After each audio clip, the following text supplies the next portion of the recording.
بسم الله الرحمن الرحیم. نن زمونږه د الفقه الميسر یو لسم نمبر درس دی. ان شاء الله نن په دې درس کې مونږه د جوټه اوبو احکامات وایو. احکام السؤر، احکام السؤر، احکام د حکم جمع ده او سؤر جوټه اوبو ته وایي. نو د جوټه اوبو احکام، د جوټه اوبو حکمونه، احکام دا د حکم جمع ده، حکم یو ته وایي او احکام ډیر حکمونه ته وایي. او سؤر چې دا جوټه اوبو ته وایي. السؤر جوټه اوبه هو هغه اوبه دي، ما معنا د اوبه الذي کم چې بقیه باقی وي، باقی وي، باقی وی، فی معنا د کې اردو کې وایي میں، او انا چې برتن لوخي، اردو کی وہی برتن. او بعد مانا دا بعد کی بعد. او ما مانا دا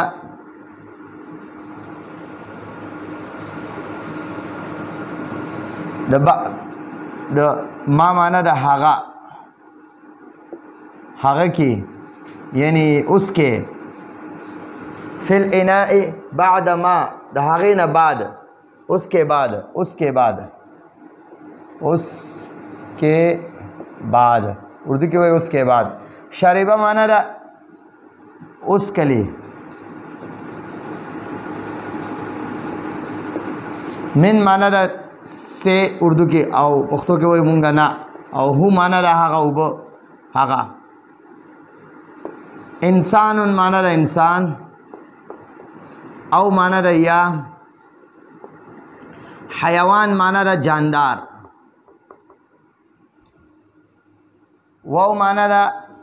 او لام مانا دا دپارا، او سؤر مانا دا جوټه اوبه.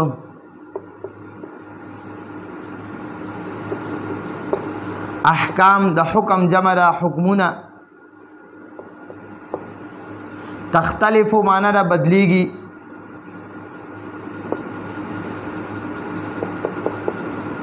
با مانا دا سرا، اختلاف مانا دا بدلیدل.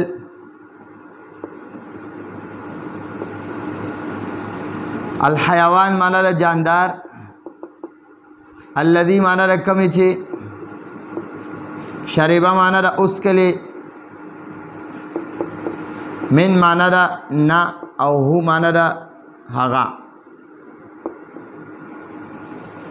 خجی اس دل تلک زان پوئے کہ جی السؤر جوٹا اوبا ہوا حغا، هو الماء حغا اوبا دی، الذي کم چی بقیہ باقی شوے. فی الاناء، انا لوخی توائی برتن، فی الاناء پلوخی کی. بعد ما دہاغین بعد شریبہ چی اس کلی، منہو ددغی لوخینا. انسان او یا حیوان جاندار یعنی نور زناورو. وللسؤر او د جوټه اوبو د پارا، او د جوټه اوبو احکام حکمونه دي.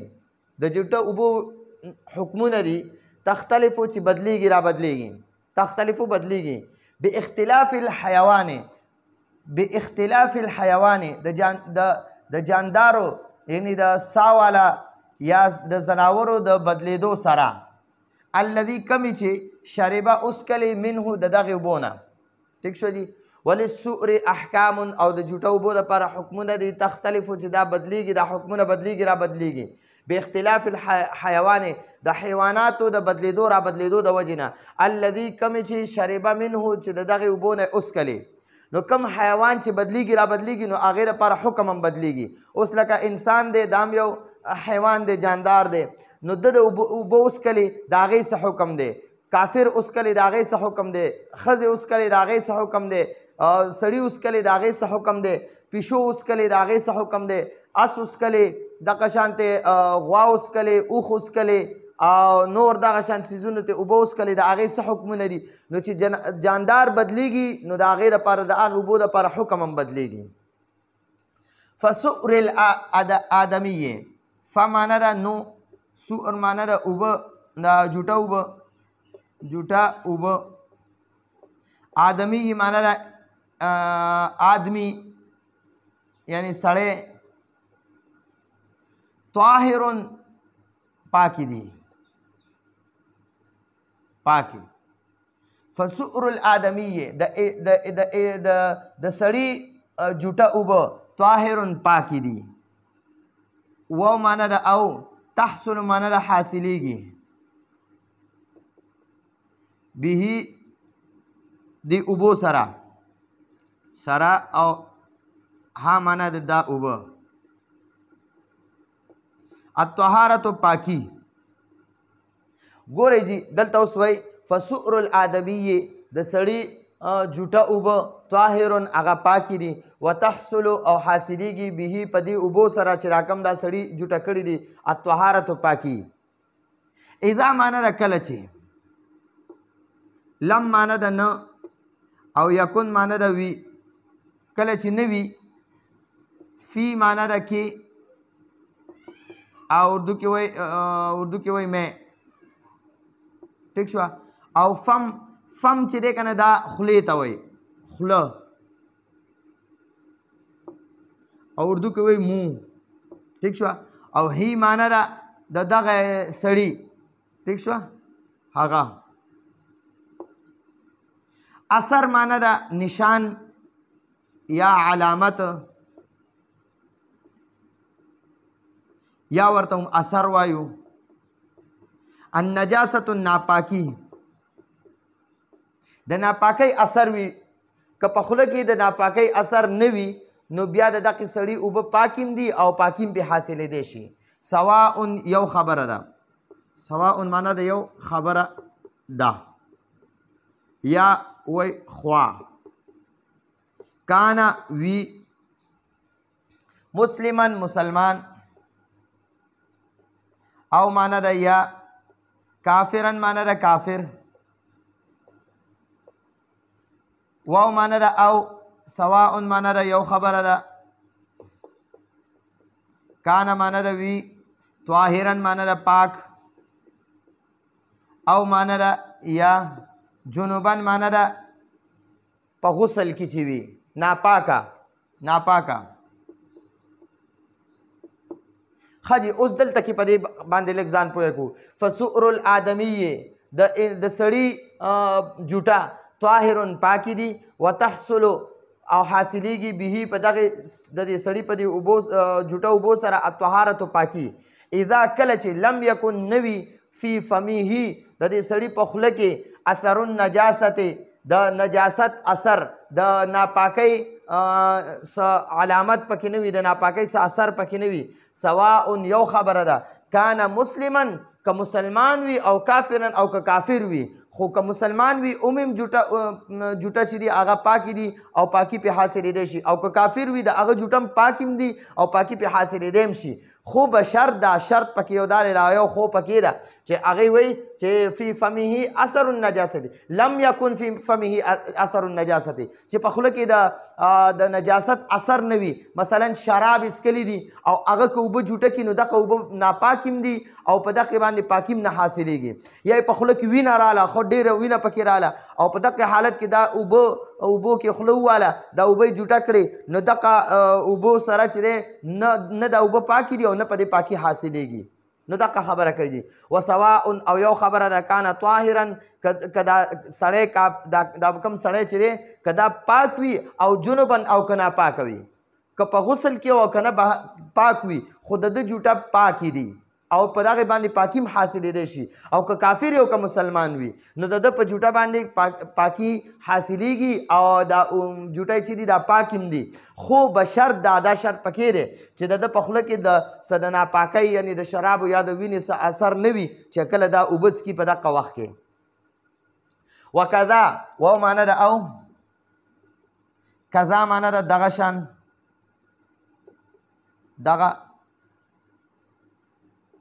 دغه شان اردو کې وایي اسی طرح سؤر الفرس سؤر جوټه او فرس اس ته وایي اس ګوړه طاهرون پاکی دي و معنا ده او تحصل معنا د حاصلیږي به با معنا د سره او هی معنا د دې اس په جوټاو سره الطهارة پاکی بدون معنا د بغیر بدون معنا سره بغیر کراهت دا ناپسندیده مونږ ورته کرکه وایو کرکه ٹھیک شو او اردو کې ورته ناپسندیده وایي نو کراهت ناپسندیده مونږ ورته پښتانه کرکه وایو چې بغیر د کرکې نه چې په دې کې د کرکې څه ضرورت اړول شته دی نه وکذا او دغه شان سؤر الفرس د اس جوټه طاهر پاکی دی وتحصل او حاصلیږي به په د اس په دې جوټاو سره الطهارة پاکی د اس جوټه پاکیم دی او که اودس په یا غسل پکې نو پاکیم په حاصلیږي بغیر د کراهت نه په دې کې د کراهت ضرورت شته دی نه ٹھیک شو جی نو د کې اړول ناپسندیدي او د کرکې ضرورت نشته بغیر د کرکې نه د اس جوټه پاکیم دی او پاکیم په حاصلیږي نو اوس په لږ تفصیل بیا وایو ان شاء الله و معنا د او کذا معنا د دغه شان سؤر الحيوان سؤر جوټه ته وایي حیوان جاندار ته وایي الذي کم چې یؤکلو اکل یؤکلو معنا د خوړلی شي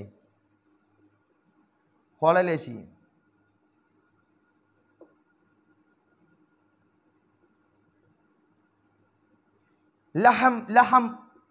غوښه گوشت غوښه اردو کې ورته گوشت وایي او هو معنا د دغه حیوان هغه او طاهر پاک و معنا او تحصل حاصلیږي به په دغه حیوان په جوټه سره الطهارة پاکی بدون معنا د بغیر کراهت معنا د بغیر د کرکې نه کرکا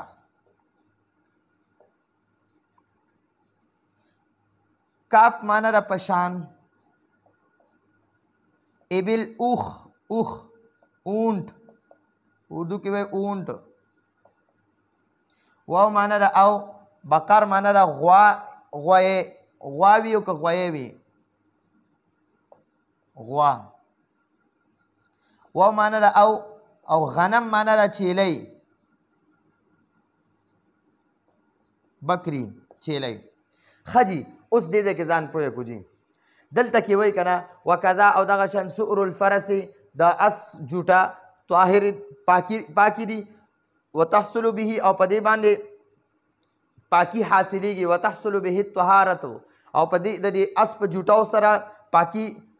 حاصلیږي بدون کراهت بغیر د ناپسندیده یعنی بغیر د کرکې نه وکذا او دغه شان سؤر الحیوان د جاندارو جوټه الذي کم چې یؤکل خوړلی شي لحمه د هغې غوښې د دغه جاندار غوښې د کم جاندار غوښه چې خوړلی شي نو هغه جاندار جوټه چې دي هغه پاکیم وي او په هغې پاکیم حاصلیږي طاهر پاکي دي وتحصل به الطهارة او په دې سره پاکیم حاصلیږي بدون کراهت بغیر د کرکې نه کالابل د اوښ پشان یعنی پشان د اوښ جیسے اونٹ ٹھیک شو والبقر او غوا والغنم او چیلی نو ګورئ مونږ اوښانم د اوښ غوښه هم خورو د غوا غوایي غوښه هم خورو او د چیلی غوښه هم خورو ٹھیک شو جی نو دلته کې دی وایي چې یاره د اس جوټه عموم پاکي او په دې پاکي حاصلیږي او د داسې جاندار چې د هغې غوښه خوړلی شي نو د هغې جوټه هم پاکیم دي بغیر د کرکې نه او د هغې باندې پاکیم حاصلیږي نو په هغې کې بیا په مثال کې دغه ورکړي دي اوښ ورکړی غوا